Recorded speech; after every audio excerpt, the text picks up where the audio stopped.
all she could tell us, she remembers hearing all these sirens, and it was for her. She was bleeding out. She said she looked around, the whole bed was covered. She said it looked like someone had been murdered. She was literally sitting in a pool of blood. She went to call the company. It's disappeared. They've literally just turned 18. OnlyFans has skyrocketed, and it's just getting worse and worse. And then it becomes a never-ending cycle. And then body dysmorphia is a real thing. So you're saying 20 to 30 women a day are having consultations for plastic surgery. How many of those consultations are there for labiaplasties? Hang on, let me just take a deep breath. Is it done with scissors? My name's Ciara, and I work for a cosmetic surgery in London, and it's on the brink of Mayfair, and we operate in Harley Street, and it's a beautiful job. It has so many perks, so many benefits to the world, but I also want to talk about awareness of this job as well. Yes.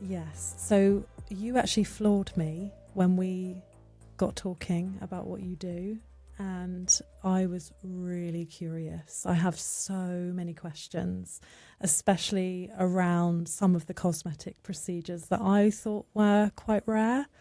So I'm really interested to get into talking about those today. You sound really passionate about what you do. Tell me more about that. So the passion came from, I know it sounds crazy, but I feel like I had a midlife crisis at my young age. So before all this, I actually used to be a private nanny. And I always had a thing for I'm a people's person, and I love making people happy. And I love seeing people feel positive and putting a positive aspect on the world. And for me, nannying was a joy because parents would feel so comfortable me being left with their children, and the comfort of it, like, oh, Ciara's fine, like she's with them. And there was no care in the world because they know the children were safe. And then it fell into, I guess, when I started seeing on social media and things like that. And I was like, I started becoming invested in wanting to do courses and things like that. So I'm actually an aesthetic practitioner on the side.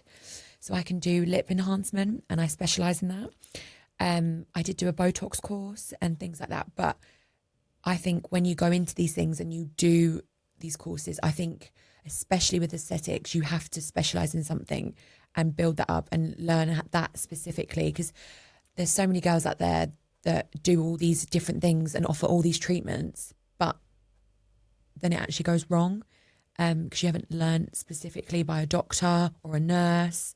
And there's so many bad effects of it. Like you can buy it on the black market and you can just inject people, and it's crazy. But yeah, so going into that, I then saw the positive outcome it brings on people and how it affects people and how it makes women feel more confident within themselves, and from the beauty that they have within, they then have it on the exterior. So it's lovely. So tell me more about, you said there was like a midlife crisis. Yes. There was the nannying, and then you started to expand outside of that into other areas, the aesthetic side. So I then started seeing courses when you have your Instagram feed, and it was like God was telling me. It was really weird. It was like a sign from God. And my TikToks, my feed was all aesthetics. Try this, learn this. And I was like, is this something that God's trying to tell me I'm supposed to go into? So I tested it. I went on a course, really, really found a passion for it. But I didn't want to just be one of those girls that's an aesthetic practitioner and offers these things and just to earn extra money, because it is good money, and that's why a lot of women do it. And then I thought, what would go hand in hand if I was to take on aesthetics? What would make me still be with the current work and be up to date and learn new things? And I thought, cosmetic surgery. So I ended up going for an interview. Didn't feel like an interview at all. It was amazing. I straight away, the bond with me and the manager, and how this company specifically is broadening female empowerment in general, she promoted that to me within this interview, and you could see how she was as a female. And I just thought, you are one strong, independent woman. And she was just giving boss energy. Proper boss babe. And I was like, this is it. Like, this is the type of woman I want to be. And these are the women I want to surround myself by. And my company specifically, I work with all females. It's just our surgeons that are males, basically. Okay. So tell me more about your experience in terms of the things that you see that maybe that other people won't know that takes place behind the scenes. Like, so what are the surgeries that are on offer? So we have multiple, and we have certain surgeons that actually specialise in certain surgeries. So me personally, if I was to do like a rhinoplasty, which is the nose, I would want a face surgeon, because I wouldn't want someone that specialises in breasts. Yes, they may be able to do a nose, but I want someone that's doing surgery day in, day out, operating on a nose, because it's on my face. I see it every day. And you would specifically want that. And I think a lot of people don't look into that enough. They just think, oh, he does a nose, that'll do. He's done them before, or she's done them before. So things like that. So we do facelifts, rhinoplasty, we do tummy tucks, we do liposuction, we do breast augmentation, breast reduction, breast uplift. We have the thing called gynecomastia, which is male breast reduction. So like males that feel uncomfortable within themselves, and they call it boobs. Like man boobs. And then we have gigantomastia, which is women with excessively heavy breasts. And you know what's really sad, that I see quite often, these women have breasts down to their bottom of their belly, to the point where they can't see their belly. And it's so sad because the NHS isn't offering it. And they're not necessarily doing it because it's an aesthetic look. It's genuinely for their health. They get back pain, they're suffering, they can't wear bras, they have joint issues, but then the NHS won't offer it. And that's really sad, because then these people have to pay for a surgery that they necessarily they might not be able to afford as well. No, and it's so sad. That's really interesting. So I'm sure there was some stuff in the media not that long ago about the NHS offering certain cosmetic procedures because it was less and less. Right. Okay. Because it was related to mental health. So that's interesting. But okay. So have you seen an uptake then in? So we get people come in. I've had a lady, she came in recently and she had excessively heavy breasts, not to the point where it was counted as gigantomastia, but very heavy breasts. So we would just call it breast reduction. And she couldn't get it on the NHS. They told her she was overweight, and that's why her breasts were so big. So they told her to lose weight and come back. So she did. 2 years later, she lost 4 stone. Wow. And they said, your BMI is still too high. That means you're still overweight. You're morbidly obese. And she went, I'm not morbidly obese. But they take into account your height, your weight, your BMI, but they don't actually take into account like your actual health and things like that, and how you physically look. They're just going by numbers. Right. And that's what's really sad, because to look at her, she's your average woman. And that's what's even sadder. Okay. And then I think that then affects people's mental health, because you're being told you're morbidly obese. Yeah. So then it's like a downward spiral. And you were talking about the list of procedures. Yes. And then we go into further detail, so it's more intimate. We have labiaplasty, which is, before I worked into this field, I'd heard Gemma Collins say on, I think it was Celebrity Big Brother. I love Gemma Collins. She's hilarious. And you know what I love about her? She says it as it is. And she was going around talking about a designer vagina. And I'd always heard about it, didn't really know much about it. Has she actually had it done then? I don't know, but she used to just be like saying the word. Yeah. And then I think, designer vagina, yeah. So I'd always heard of like that and the vajazzling, like that was a popular thing a few years ago, or quite a good few years ago now. And then when I went to the field of this work specifically, I was then told it's called labiaplasty. And I was like, okay. And then I learned even more detail that you can have not just one procedure on your vagina, you can actually have 3. So you can have, we call it labia minora, which is the inner labia, and you can have it trimmed basically. And then you have the labia majora, which is the outer lips. And then we have a thing called hoodectomy, which your hood can be cut back. Your clit then is more protruding and you feel more sensation during sex, basically. Because there was a study that a lot of women don't have as much sexual pleasures as a man, because they struggle in that area. Okay. So that's why a lot of women will then have it cut back because they feel that sensation. Wow. Yeah. I think this is what fascinated me the most when we got talking, and I was like, I have 1,000 questions. Yeah. I struggle with my questions because I'm incredibly squeamish. So as you're describing those 3 things, there's a physical sensation happening in my body because I'm such a visual learner, and it is like, I've got to take a deep breath for a moment. So I'm really curious about the types of women that are coming to you for those particular surgeries. What's going through their mind? So with that procedure, it's very much from young to old. It's not even like it's a specific age. But some of it is down to insecurities. Like, I didn't know that, you can get asymmetry in breasts. You can actually get asymmetry in your vagina. Okay. And so I've had ladies where one labia is very protruding and one labia is very tucked.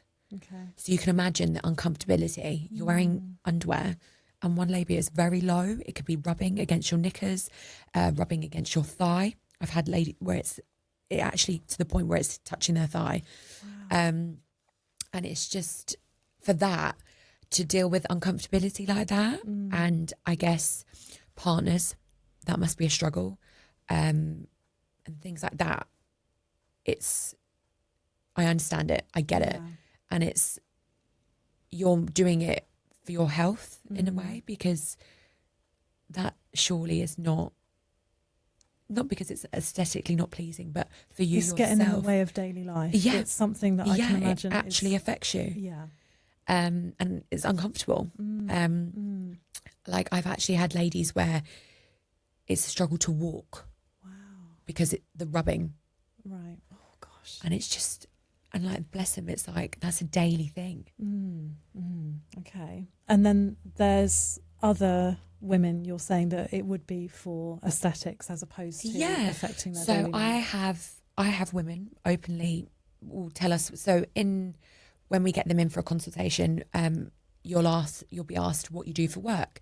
Not because we're being invasive or anything like that. It's down to recovery time. So certain jobs, if you're office based, you can go back quicker than you can if you're a police officer and you're out on your feet. And you're moving. Okay. Exactly. And it's very physical. So say you have a breast augmentation. If you've got implants and you tell me you're a police officer and you deal with physical combat. Exactly. The pressure of that, you could rupture your implant. Whereas if you're office based, you can go back a week later because you're literally sat like that. So you're not doing much. But yeah, with the labiaplasty, I can have young girls, and for me, that's the saddest, because I have sometimes they've literally just turned 18. And it's like their wish for their 18th birthday, like that's their present. It's crazy. And then when you actually hear why they have it done, they don't have much to say. And it's quite sad. It's like, well, I don't really like how it looks. It doesn't really look appealing. I've had a boyfriend say it's not very nice. And it's like, oh my goodness. And I always think to myself, you're also 18. Have you experienced life enough to know that what's abnormal and what's normal? I just think that's when social media pressures come in, and the fact that a partner is saying it's not pleasing to them the way it looks, I think it's disgusting. For a man to be able to say that to someone, especially a young girl. which is really, really sad. But even industries like, I have ladies that do OnlyFans, and OnlyFans has skyrocketed really intensely. And since they've had the surgery, you're saying? So or you mean in general, like OnlyFans, if I ask my mum, OnlyFans was not a thing. OnlyFans has become very recent. Yeah. And I think now even more so, and it's just getting worse and worse because people are seeing it's quick money, it's quick, easy money. And women are becoming more careless and saying and promoting, oh, well, I can have sex online and I'm getting good money for it, so who cares? And it's like, it's crazy because it's all over social media, everyone can see it, everyone can visually see it. They then feel the pressure to look a certain way. So that's when we come in. So I have a lot of OnlyFans women come to us, and they have multiple procedures done, and they're booked in and they have the money to do it. Okay. So it's not just the one procedure. So I have ladies who will come for labia, then they'll come back and have their breast done, then they'll come back and have a tummy done, then they'll come back and have lipo, and it's just, wow. And then it becomes a never-ending cycle, and then body dysmorphia is a real thing. We touched on this. Tell me about this never-ending cycle. It's really unhealthy. I've had people where they have an insecurity at the beginning and they then have it fixed, and it's beautiful because it's like you were genuinely insecure about that. But then because something becomes so perfect, so aesthetically pleasing, so beyond measures of, wow, that is pure perfection, you then find other things to correct because other things then become imperfect, but you didn't see it before because it was never an insecurity. So then it becomes one thing after another. So what's going through my mind at the moment is I'm thinking every woman has insecurities. Every woman will look in the mirror, totally stark naked or not, because obviously not everyone might not feel comfortable to do that. And I guess I'm thinking about myself. If I stand in front of the mirror, I'm looking at my body, and there's definitely going to be things that I'm like, that could do with some toning or whatever. Yeah. What's the difference between someone standing in front of the mirror and being, I don't know if confident or courageous or is the right word, but to then say, I'm going to have surgery on that? Where is the line? Because when I've looked in the mirror, I haven't gone to that place of, I think I want to have surgery, because I feel like that's something that's quite extreme. It feels extreme to me. So I want to put myself in their shoes. What's going through their mind? I also think the people you surround yourself with and what your field of work you're in, what you do, I think that all plays a part. So like these young women, they're influencers. So it's the social media pressure to look perfect. Because if they don't, they get all these comments saying you're ugly, you're this, you're that. And then when you hear all these things, you then tell yourself, oh, maybe I do have a bad nose. Oh, I have crooked teeth. And then people end up getting all these things done.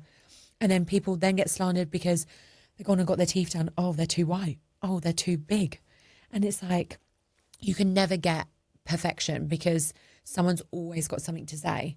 But when you're so promoted in the sense of social media pressures, it's at its worst because you're constantly getting thousands of comments all the time. That's horrendous. That is really horrendous. But again, I think it's something about placing our happiness outside of and our standards outside of ourselves instead of what do I class as good enough to me.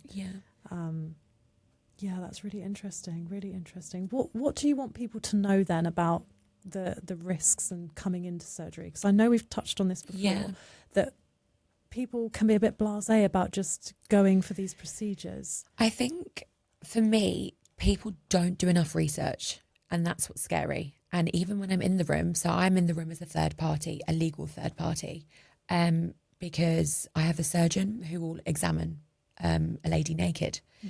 And if I'm not in that room, she could claim anything. So it affects him, or even if it's a female surgeon. So that third party has to be in that room. And if you get, so before I go in, I have to ask them, are you happy for me to chaperone? Because obviously you need consent from a patient. And if a patient ever declines, I've never had it, but if it was to happen, the surgeon won't see them. Okay. Because it would just affect them, and it's not worth it. Yeah. And it's not worth their time. And they have so many patients. Yeah. Then they're not gonna do it. But yeah, so when they come in, obviously they're naked. But some people, it's awful to see because you can genuinely see they're so insecure. Because they can, at the end of the day, I'm a stranger. The surgeon's a stranger, and it's two strangers looking at your insecurity. And it's really sad because I don't ever want to make people feel uncomfortable. So I always go, oh, it's not a pair of boobs, it's just like balls of fat to me. I just joke around and they laugh it off like you just did. Yeah. Because you've got to make a sensitive subject insensitive, because in a way that's, you come on a common ground as a woman. And I go, oh, babes, I see them day in, day out. I see about 20 plus a day. These are nothing. And they laugh it off. Yeah. And you need that because people will come in nervous. And when they get to the examination part, I've had ladies literally will do this during the examination. And they go, I'm really sorry, but you're going to have to remove your hands. I need to be able to measure. I need to be able to touch. And then you can just see their face. It goes bright red. And it is sad. I can imagine you being wonderful with these patients because you've got such a way about you. Thank you. Yeah. I mean, I'm imagining myself naked now and being like, and you just being really reassuring to, you know. I'd like to think so. Yeah. Especially because if it was the other way around, I would want that. Yeah. As if I was a patient. Yeah. But yeah, it's even, you know what, I haven't actually touched base with you. Yeah. I've actually been examined myself by a surgeon. What's that like? It was fine because he's like my dad. I know that sounds crazy, but that does sound a little. Yeah. So tell me more. Me and him, where I chaperone, I'm like a PA for them. Okay. I make their day run smoothly. I give them coffees. I feed them. I keep them happy. Okay. And because they're back to back and they see 20 to 30 people a day. Wow. You've just got to make sure you just keep them updated. Yeah. You say what procedure they're coming in for, if they're a consultation, if they're a post-op patient and things like that. Yeah. And you just make it smooth. And as long as that's done and they have their coffees, they all drink espressos, they need it. And they have that, they are happy as Larry. Yeah. But they can sense when you're stressed. So if you're stressed, it leads it on them. Okay. So you just remain calm. Okay. And that is something I've really learned because I'm quite a stress head. Okay. So this industry has made me realise stress gets you nowhere. Yeah. And you can always deal with certain things and you can always word things a certain way to make people feel better, because I've had it where consultations will become delayed because someone has 1,000 questions. Okay. So then we have a delay and I have people upstairs going, my appointment was this time. You should have seen me an hour ago. And I go, it's because he's a really good surgeon. He takes his time. And when you meet him, you'll understand. And then they meet him. And then they're like, okay, I get it. I understand. And I'm sorry for being frustrated and shouting at you. And I'm like, oh, it's okay. Yeah. Did you have a lot of questions when you were in a consultation then? I still count as, even though I work with them, I still count as I need a chaperone. So I had one of the girls come in and she was a third party. Not that I would ever claim, but if I was to. Yeah. So we're like legal measures, you have to. Yeah. So I naturally have very big breasts and I've always had a thought of breast reduction because I believe that they make me look bigger than I am. Not that it's an insecurity, because I feel like I'm in proportion, because I'm not a skinny girl. I'm on the thicker, curvier side. So me having big breasts wouldn't necessarily mean I need to do it, oh my God, like it's like a be all or end all sort of thing. But I believe they take up my stomach. So I was like thinking to myself, if I had a breast reduction, one, it'd feel lighter. It's less off my chest, literally, like a weight lifted off my chest. I'd look different. Would I feel different? And then I thought about it, and I thought, and when I spoke it out with him, because obviously, like I said to you, he's like my dad. He's always said to me, Ciara, really think about this, which I really love. And I'm honestly, his honesty was just amazing. He really said to me, I really think you should have kids first. Get that done and out the way. Not that we can guarantee that I can even have kids. I might be infertile. I might not, where I'm so young as well, I might not be having kids till late 30s. Okay. So it's like, it's weighing up. Do I do it now? Do I wait till I have kids? But who knows if I'm even having kids? As someone who's in their early 20s, that's a lot of big life questions. Yeah. What's that like, having to think about those kind of things? So for me, I've gotten to a point, I love the gym. It's great for the mental health. It's great for the physical health. And I love being able to say I've worked for something. Because yes, surgery is a quick fix and it does have many benefits. And what it brings to people, and aesthetically it looks amazing. But being able to say I've worked for that, I did that all on my own, through diet, through exercise, and you feel a different way. You feel the excitement of, wow, like I've accomplished something. Well, you can't say that with surgery. You can't be like, oh, I accomplished a flat stomach because you surgically had it done. But people obviously, once they've had it done, they then keep it up, which is a good thing. And people then go to the gym. They want to go to the gym because they want their body to remain the same. Okay. Because they've had it done. But even ladies that have had multiple children, and obviously they've birthed miracles, but the gym can only do so much. So once the body has stretched so much, the skin elasticity goes, and the gym can't bring that back. Okay. So that's where we obviously benefit, and we can do full skin removal and like a full tummy tuck. And honestly, that's a beautiful thing, because I've had ladies where they're like, they just call themselves, they're like, well, I'm a mum, this is it now. And it's like, no, it's not. Please don't ever say that. You're a beautiful woman. You've birthed kids. You look amazing. But they don't see it like that. They just see a slob. And it's really, really sad. I hear you. I think there is something about when you've had children, being able to look, your body changes dramatically. Even if you go to the gym, it still changes massively. And I guess it's about the relationship you have with yourself about it. 100%. The internal chatter, the internal talk. With the work that I do, I talk about shadow work, and that it's about the dark side of yourself, that the side that you've repressed or pushed down, the bits you hate and dislike about yourself, or that others have made you feel that you should dislike about yourself. And it is about bringing that out into the open and being more accepting of it, which is not an easy thing to do. It's like saying the bit that you really dislike, you know, actually I love that bit of me, but it's so hard to do. Yeah. It's so hard to do because you've got to, that means you've got to accept it. Yeah. And I think there's something about with surgery, not accepting it. I don't want to accept that part of me. I want to change it completely. There is no acceptance. Yeah. And that's why I guess I wouldn't say I worry, but I guess I'm curious about what is going through people's minds, because when does it end? It's so true.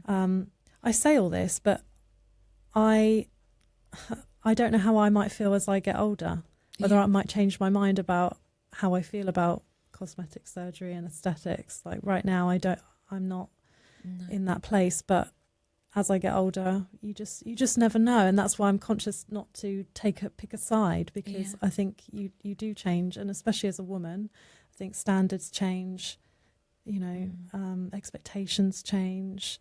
There feels like there's a lot of pressure. 100%. And it's even like my mum, when we talk about it, she comes from where surgery was never even a thing. Like, it's just not a thing. And it's almost abnormal to my mum. Like boobs have always been around.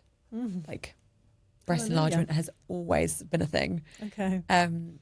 So my mum's era, like having breast done was like, it wasn't like a hush-hush subject. Whereas some of these procedures, they are a bit more hush-hush, especially labiaplasty. And I feel like there needs to be more said about it, because I didn't realise how common it was until going into this field, and I wasn't very aware. So you're saying 20 to 30 women a day are having consultations for plastic surgery. Yeah. Could you give a rough estimate or a percentage of how many of those consultations are there for labiaplasties?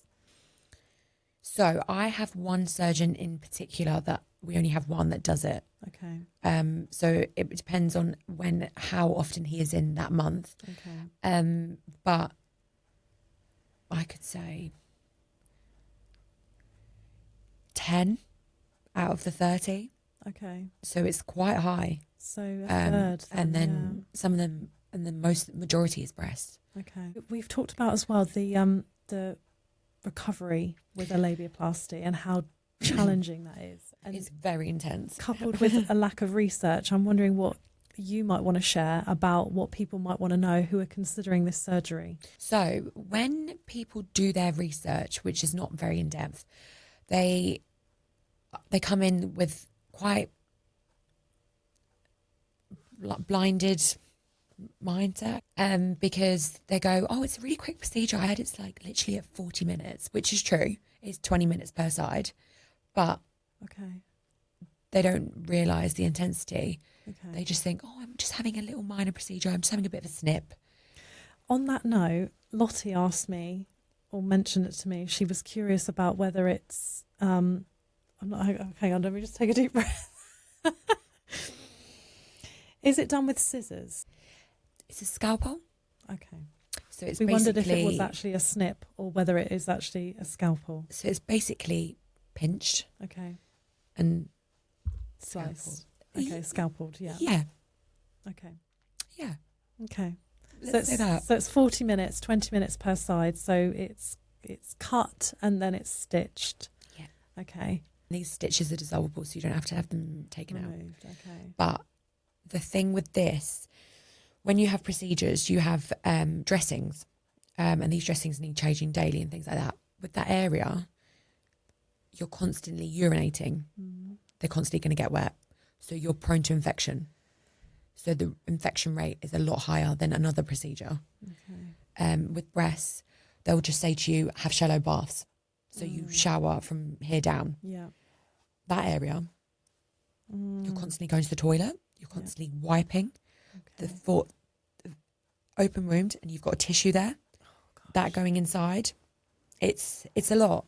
And I've had people, they're 3 months post surgery, and where it's still so raw, and I'm not gonna lie, when it's first done, it's very bruised, it's very swollen, it's puffy, and it's a lot, because you've gone from it being uncomfortable in the sense where it's hanging, and now you're uncomfortable because it's so swollen and you can't put certain things on. And I've had people 3 months down the line and they can't even put a pair of jeans on. Wow. Because it's so intense. And it's a lot. And obviously, not that you're doing it for your partner or things like that, but in the bedroom, you're sustained from sexual activities for a long time. I bet you are, yeah. Because you have to let it heal. Incredibly painful.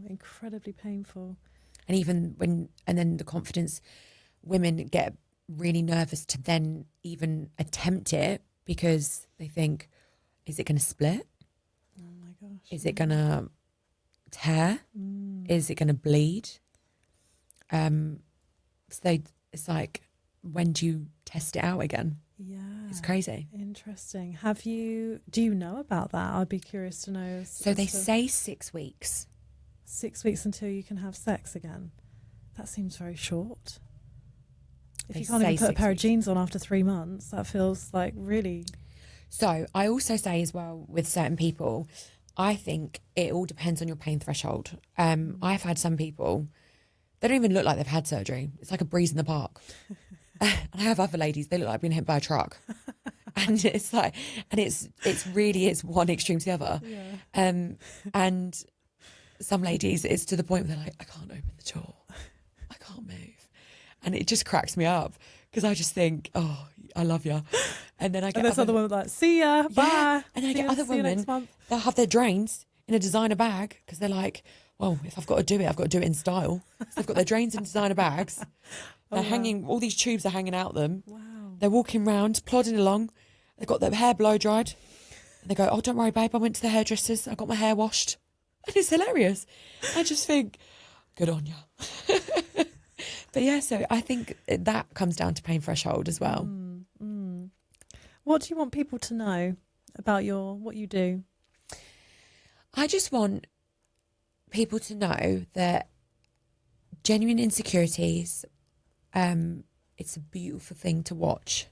If someone comes in, because I will be there with them throughout their journey, and to see them come in so insecure, so to the point where they don't even look at themselves in the mirror, even when they're undressing in the room, they don't look at themselves.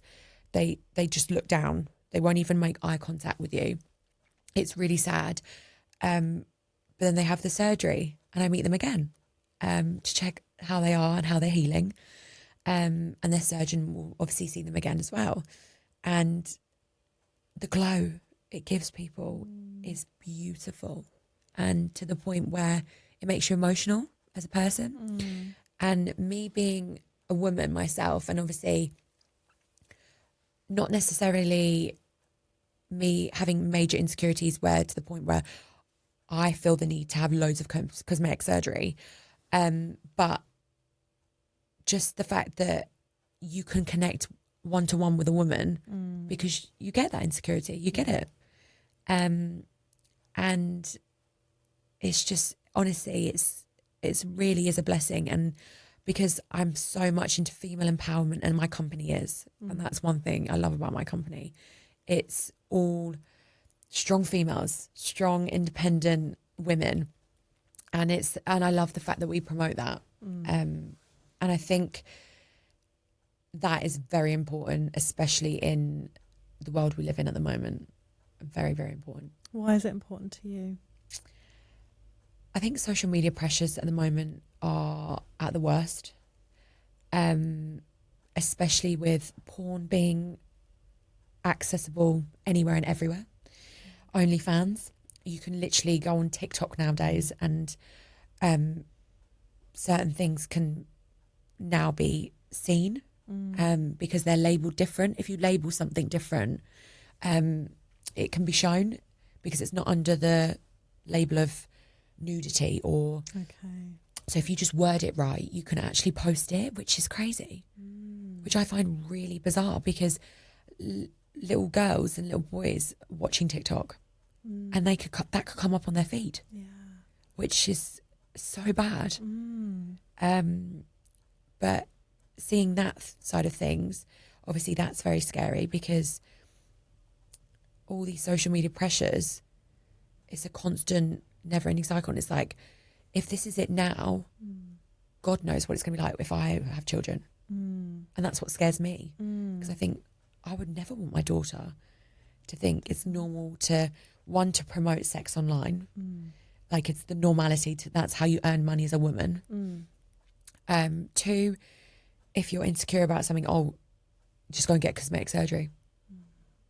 That will fix it. And that's what I struggle with personally, seeing it. And I think parents, I was saying to you about like certain parents, not that I'd ever judge someone's parenting style because it's not my place and everyone's very different and everyone's their own individual. But when I have people come in and I'll get people that just have the money to just spend, and it's almost like I'll get a girl, she just wants breast enlargement just because she's happy with what they look like, but she just wants them bigger. And it's like, oh God. And then it would just be like, oh yeah, that's my dad. There's a credit card. And it's passed over to me. Like it's nothing. Wow. And I just think, you as a dad, you've literally just said, oh, yeah, my daughter can have boobs, she can have surgery, whatever, and give me a credit card. Wow. She wants boobs, she gets boobs. Yeah, like it's a pair of trainers. Wow. And that is something I really have to bite my tongue with.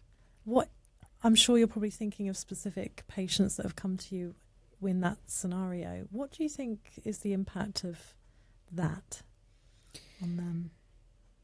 Sometimes it's like, it's the parents are as bad as the child. It's almost like daddy's princess. What she wants, she gets. And it's seen a lot. Especially when they've got the money to do it, and the daughter is very aware her parents have the money to do it. And yeah, so it's just like the norm, which is really crazy. Yeah, really, really, really just, it is mind-blowing. Some of what you're sharing is really mind-blowing. I'm just trying to think back to some of the other things that you shared with me about that surprised me. What, if you were going to be, if I ask you that now, what surprises you about the work that you do? Is there anything now that surprises you? So I've obviously talked about the positive sides of surgery. I've obviously said some things that not necessarily people aren't doing it for the right reasons, but I've also seen surgery go wrong. And that is scary, very scary. Not that it's the surgeon's fault or anything like that. Like, I've had it where patients lie. So they'll say, so one of the things, especially with certain surgeries, especially a breast reduction, because we cut around the skin of the nipple and the area, like the areola basically is moved. Okay. So the nipple is never detached. It always remains attached, but it's to do with the blood supply. Okay. So you basically remove the skin around it and will replace the nipple. And with that, one thing that's very heavily advised is quit smoking. It's so important. And even after the surgery, because you're still healing. And I've had a lady lie and said, oh, yeah, I've quit smoking. Yeah, that's fine. Had the surgery and got nipple necrosis, which the nipple dies in surgery. It basically goes black and falls off. Oh, awful. And this is because she smoked. Wow. What is that? What is it within the nicotine? The nicotine. Wow. Something about blood supply and gosh. So the point I'm trying to say is, like, if you're so insecure and you want to get something fixed and you're going to put yourself under general anaesthetic and have plastic surgery, but not take it seriously and not take the aftercare seriously, and then come back to us and say, well, I didn't want this, I did not pay for this to happen, but you lied. Yeah. And you've caused that effect on yourself. But people, like when we said people are so blasé, and in that situation, oh, a couple of cigarettes won't hurt. It did. Wow. Yeah. So what else have you seen in terms of, you said you've seen it when it goes wrong. So not necessarily in the UK. So I've had women, because obviously the UK is expensive, but with us, you get 2 years aftercare and a warranty. So if you came to me and had a breast implant and say you got a stitch caught, you come back, I'll book you in with the nurse. She'll see you. Then you have another problem. You start getting infection. I book you in. You come in. You have another problem. Oh, my bra is too tight. We order you a new bra. You have all this part of your procedure, and that's why the cost is so high, because it covers it all. And in these scenarios and in these instances, you're covered. You're fine. And even after the 2 years, I've had surgeons. You are a patient for life. They say, say you had a rhinoplasty and you start getting, oh, this nostril doesn't feel normal. You could be 5 years down the line. My surgeon will still see you because you're always going to be his patient. These people that go abroad, yes, it's dead cheap. It's crazy, the difference in price. And I'll openly admit that. It's a very, very big difference, but you don't get aftercare. So you have the surgery and you basically are thrown out. I've had an instance where I had a lady have a surgery, and I think a lot of people slander Turkey specifically, but it's not just Turkey. And you can get botched jobs in London, but it's not really spoke about because it's not as common, I guess. But Turkey seems to get slandered a lot. And this specific patient actually did go to Turkey, and she had breast surgery. But in Turkey, this specific place she went to, they turned around and said, we'll do a 3 for 2. Wow. Yeah. Like it was buying food in a supermarket. Wow. So they said, if you pay this little bit extra, we'll add in 2 other procedures. And you basically get 3 for the price of 2. So what are you going to say? Yeah. Let me get all of my insecurities fixed in one go. Then there's just one lot of healing to do, one lot of flying to do, one lot of money to pay out. Exactly. I would imagine if you're in that situation, a very tempting offer. And this was when she was about to go under. Oh my gosh, so there's no time to think about it. No. That's awful. Because they just want the money. And these specific places, that's where you have to do your research so intensely. So she's obviously gone in the spur of the moment, oh, you know what, let's just do it. Because she's so excited. She's high as a kite. Right. Wow. So you're just going to be like, oh, let's just do it. So she's said yes. They've got her consent, managed to get a signature out of her. She's gone under, she's woke up. So in the UK, you can only take a certain amount of litres of fat during a procedure. Okay. And in the UK, it's 3 litres. This place specifically, they didn't have a limit. And that's what's scary because they just removed as much fat as they wanted. And that is so beyond dangerous. And there's a reason for a limit. So she woke up, she basically battered and bruised because obviously she's had multiple procedures at once. Really didn't feel right, just felt out of sorts, which is kind of normal because obviously you're on drugs and then you come around, but she never did. And then all of a sudden all she could tell us, she remembers hearing all these sirens. And she thought, oh, who's that for? And it was for her. She was bleeding out. Oh my God. But she didn't even know because she was so numb. Wow. And there was, she said she looked around because she couldn't feel it. So she was like, oh, what's all these sirens going on for? Looked down. The whole bed was covered. She said it looked like someone had been murdered and it was her own body. Wow. She was literally sitting in a pool of blood. So she'd bled out basically because so much trauma had been done to her body. Ended up keeping her for a few days and then they told her she could fly. So with us, when you have a procedure, short haul, 4 weeks, long haul, 6. And that is the minimum.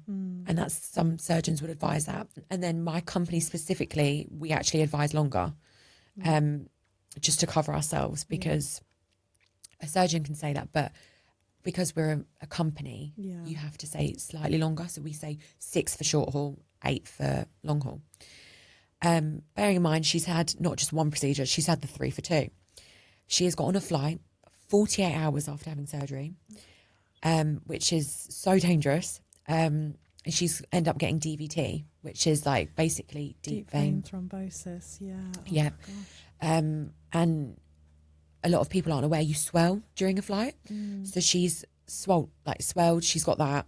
She's having more problems during the flight. But what can you do? You're on a flight. Oh my God. So she's mid-air. You basically try and find someone on the plane that can deal with it. And then she's got back to the UK. And then obviously she's healed. And there's lumps and bumps. It doesn't feel right. The breasts aren't looking the same. The way she described it, she said it looked like Frankenstein had touched her and done her surgery. Wow. So she had all the scarring. Like when we do it, basically certain procedures, you have an anchor scar. So it's round the nipple, down and under. Okay. But they're very neat. And over time they fade. And you have certain creams and certain ointments and they help. They're a permanent scar, but they fade very well.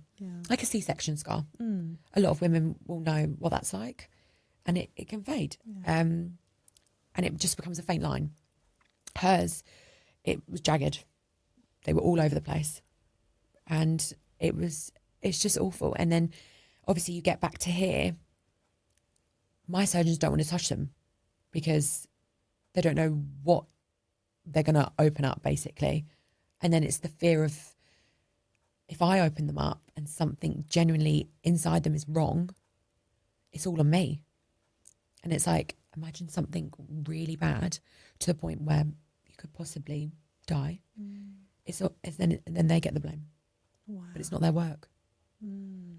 So a lot, and then people panic because they're like, I can't go to the NHS, they won't touch me because it's plastic surgery. I can't even go to a plastic surgeon in Harley Street because it's not their work. It was done abroad. Oh my God. So you're stuffed basically. So, and I've seen this actually where people keep going back. Yeah, they have to go back. Yeah. She didn't have that option. She went to call the company.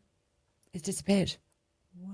It's almost like they pulled up a hospital bed, operated on her, and then just shut down. Wow, that's. But I also think, like, you as a person, how have you not, with all this, how does that seem normal? So then it makes me think, like, were you even eligible for surgery? It makes me think, is the insecurity bigger than your need for safety? Like, really calculating the risk. BBLs, they're not trending as much now, though. They're because the Kardashians made that a thing. Yeah. And they've all reversed their BBLs. So a lot of women now, they want the curves, but they don't want the look of like a shelf. Okay. Yeah. So I had a lady the other week and she had it done in Miami 10 years ago when it was the it. Okay. It was the it factor. So she followed the trend. And now she literally feels so insecure because it's abnormal. And it's like, she just says it's excessively large. And she gets stared at all the time. But no one really does reverse BBLs. God, I find it really frustrating because it's almost like, because society thought that was popular then, I'll go and do it. And now that it's not, I'll reverse it rather than just, I like this bit about my body. Yep. That's the thing. Yeah. So like you said, you get it done, but then years down the line, it's not a trend anymore. So you get under it. Yeah. But then what if it then became a trend again? Are you going to redo it? Right. Like Katie Price. I don't know if you know, but she's had 17 breast procedures. And surgeons in the UK won't touch her now. She has to go to Belgium to get her breasts done if she wants to have them done. Wow. I have seen her recently and it's sad almost because there's a bit here on her head where obviously they've pulled stuff back and it just, she's not got this bit of hair here. It just feels really unusual looking and I feel for her. She's obviously going through some stuff. Yeah. That was the other thing I was going to ask you about. The thing that is in trend at the moment is the injections for fat loss, weight loss. I can't even tell you how many people are on it. It's crazy. And there is good coming out of it, but there's also bad. And I want to make people aware of it. So there's people that are overweight and they've struggled their whole life with their weight and nothing helps them. And this is that kickstart and it's really helping people. And then once they've had that done, obviously they've had excessive skin.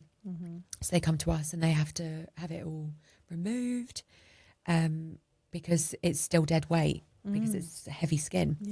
Yeah. So then that is great because it's like you're actually benefiting your health at this point because you're losing the weight that is affecting your day-to-day life. And then they want to keep the weight off because it's like, oh, I've seen how quick it comes off. Look how good I'm looking. And they keep going. And that's why they keep injecting. But then I've had people Photoshop themselves. They make themselves bigger than they are. They lie about their BMI and they send the photos to their local GP. And obviously they see the photos. They see the BMI. They're then eligible, but they're not. They're a size 10. Wow. Oh my gosh, I didn't even know that was a thing. Yeah, you can do that. Wow. And then that gets sent off because you're eligible. It's all good. I was listening, so you were talking about size 10. I'm just trying to give you a bit of star treatment so the microphone's not in your way. My pleasure. Size 10. I'm so sorry. That's okay. While we're paused, actually, let's go for another 5 minutes. Then I think I really want you to speak to my mum. I think she's got some lovely stuff to... Yeah, it is still recording, but we'll cut this bit out. Oh, okay. I was thinking, are we having a chit chat? Are we still going?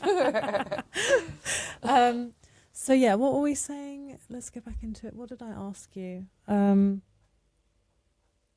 Ozempic thing. So yes, sending pictures to their GP. Yeah. So they will send off pictures because Photoshop you can do like it's nothing nowadays. Yeah. And lie about their BMI. So they can get on they become Ozempic, eligible. Or what was the other one? Ozempic and Mounjaro. Right. Okay. And they're very similar. Okay. But because they're then eligible, you can start injecting. You pay the £200 a month and you inject once a week. Wow. But you're a size 10. So you then, it's really scary because the side effects of that. So if you're genuinely overweight, the side effects are less because obviously the weight needs to come off and it falls off. If you're a size 10 and you're injecting yourself, you projectile vomit. You can't stop going to the toilet. You get headaches. You're drowsy. You're fatigued. It's really scary. And how is that affecting surgery? Because I think you touched on it when the link with surgery. So, if you are on it, a surgeon will always advise get to your goal weight, get to where you want to be, because if you start injecting after you've had surgery, certain weight can affect certain surgeries. So we always say with breasts, if you put on anything over or under 3 kg, that can actually affect your breasts. And say you're coming for a tummy tuck and then all of a sudden you want to lose even more weight, you've got this really toned tummy, but then because you're losing weight, the skin elasticity will go. Okay. So you've paid all that money for a tummy tuck and you're reversing what you've done. Okay. I get you. So it's important to bear that in mind then with the 100%. injections. Yeah, okay. Is there anything else you want to share? I just want to say that I love the field of work I'm in. And I genuinely love it for the right reason. I want to promote that if you genuinely are insecure about something, it's such a beautiful gift. And these surgeons are incredible. And they literally have hands gifted by God, because what they can do is unbelievable. And I have one surgeon, he has a practice back home. He's from Greece. And he operates on women with breast cancer. And he basically reconstructs their breasts for them. And I just think it makes me so emotional because these women no longer have breasts or have little of what's left. And he makes do of what he can deal with it. And that is a beautiful thing. But I just want people to be more aware in the sense that if you are going to do these things, really do think about it. Please do research. And don't go in it willy-nilly. Yeah. And even when you've gone for your consultation, meet multiple surgeons. Because they all have different advice, they all have different opinions, and they all have different bedside manners. And I think for me, not that you necessarily need to bond with your surgeon, because at the end of the day, it's not like it's a powerful life. But I think you'd want to feel comfortable who's essentially cutting you open. Yeah. I would. Oh, definitely. 100%. Yeah, it's a big thing. You're trusting with your life. Yeah. And obviously the team with them. But yeah. Where some people, I've had people, as long as they're good at what they do, I don't really care. Okay. But yeah, so But yeah, that's my thing. Just to say that if you are insecure, do it. 100% do it. And I vouch for it. But just think. It's a big thing. Yeah. Thank you so much for coming down here and being here and talking about all of this amazing stuff. It's been really, really fascinating. Thank you.